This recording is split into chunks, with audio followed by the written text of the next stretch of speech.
Equations of degree 2 are called quadratic equations, expressed in the general format of ax squared plus bx plus c equal to 0.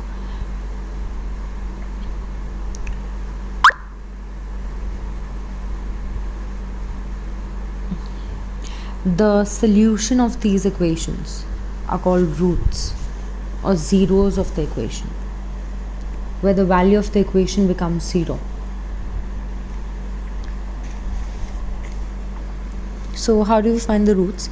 There are two ways. The first is factorization, which will involve middle term splitting, and the second is the direct formula, where the two roots are given by minus p plus minus root p square minus 4ac upon 2a.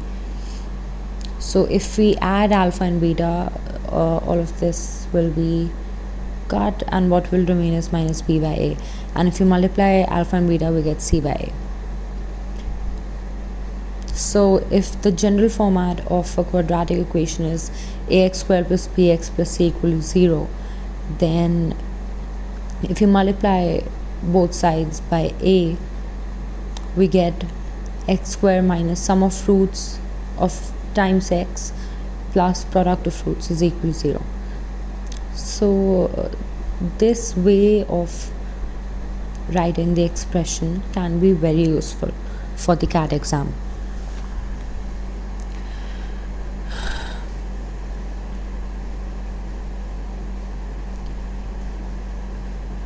So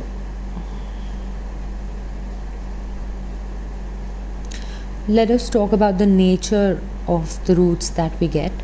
There's something called the discriminant, which predicts the nature of the roots, whether the roots are real or imaginary, or equal to each other, or irrational or not. So the discriminant is given by this, what we had in the under root in the formula, b square minus 4ac. If this value comes out to be negative, then root of a negative number is, imaginary. So roots will be imaginary and will be of the form p plus minus iota q.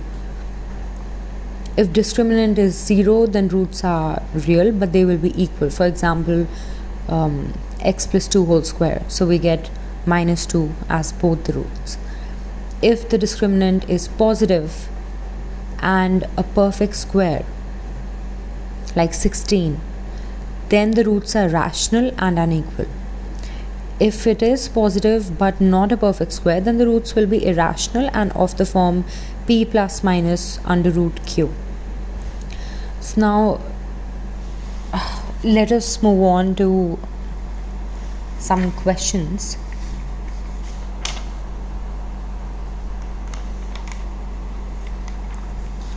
If the sum of the two roots of a quadratic equation is 5 and their product is 6, then form the quadratic equation. Like we said, we can write it in the form x square minus sum of roots into x plus product of roots equal to 0. So that's what we did. Next, let a, b, c be 3 consecutive terms of a GP.